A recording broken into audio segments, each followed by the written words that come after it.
Hello everyone, my name's Pearce-Wilson and today I'm going to be discussing taxes in Australia. Majority of Australians feel they are getting ripped off when it comes to paying taxes.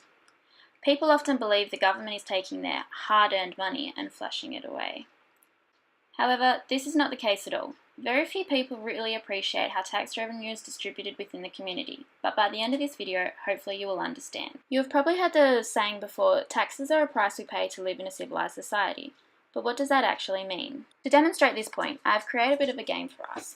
The rules are simple. I'll describe a few common scenarios and show you two different options. You then decide which one you would prefer, A or B.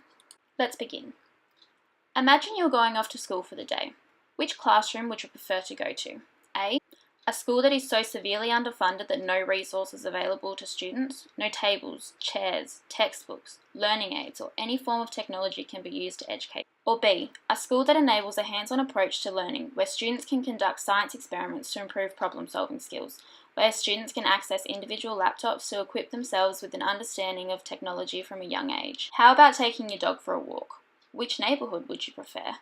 Option A, a neighbourhood where rubbish is not collected on a regular basis, is heavily polluted, basically a breeding ground for germs, bacteria, and a higher risk for diseases. Or B, a lovely, well-kept suburb with rubbish being collected on a weekly basis, recycling options available, and parks and playgrounds maintained. If you wanted to join a local sports team, which oval would you want to play on? Option A, an oval that is purely dirt, rocks, prickles with very little grass. Let's face it, if you got tackled, it's gonna hurt. Or B, you can play at an oval where the grass is watered, fertilised, mowed, and well maintained. What about driving to and from work every day? Which road conditions would you prefer? Option A, a road that is unsafe due to enormous potholes that can cause drivers to lose control. Roads that are heavily congested from too many cars or a possible accident. Option B, to travel on roads that are safe, maintained, and have an adequate number of lanes for the road users. What if something happened to you and you needed urgent medical care? What hospital would you want to go to?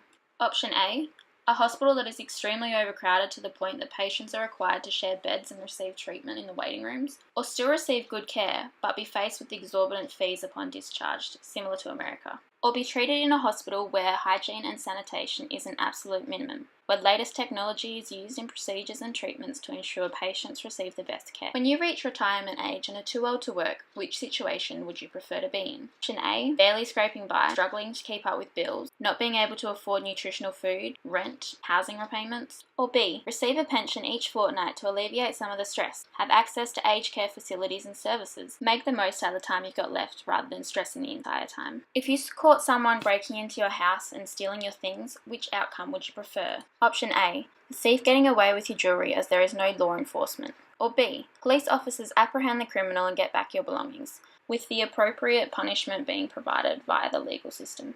If you chose B for at least one answer, you rely on the government's tax revenue to fund these services. The federal budget released in April outlines the expenses the government expects to incur in the following 12 months. In terms of the services just discussed, for the 2019-2020 year, $20.88 billion is expected to be spent on Australian schools to ensure we all have access to quality education, $5.587 billion on maintaining, upgrading and investing in our roads, $992 million on environmental protection expenses for the year.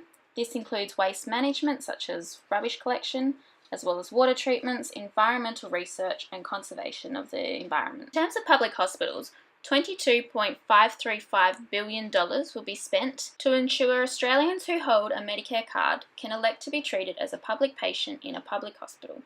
In doing so, no fees will be charged and the treatment will be free. Welfare payments are one of the largest expenses incurred by the government, making up 36% of total tax expenditure. Over the year, it is expected to spend $70.151 billion to ensure elderly receive the support they deserve. $489 million is expected to be spent on sporting and recreation expenses during the year. Finally, $4.523 billion is expected to fund our police force and other law enforcement officers. As you can see, all of these expenses add up very quickly.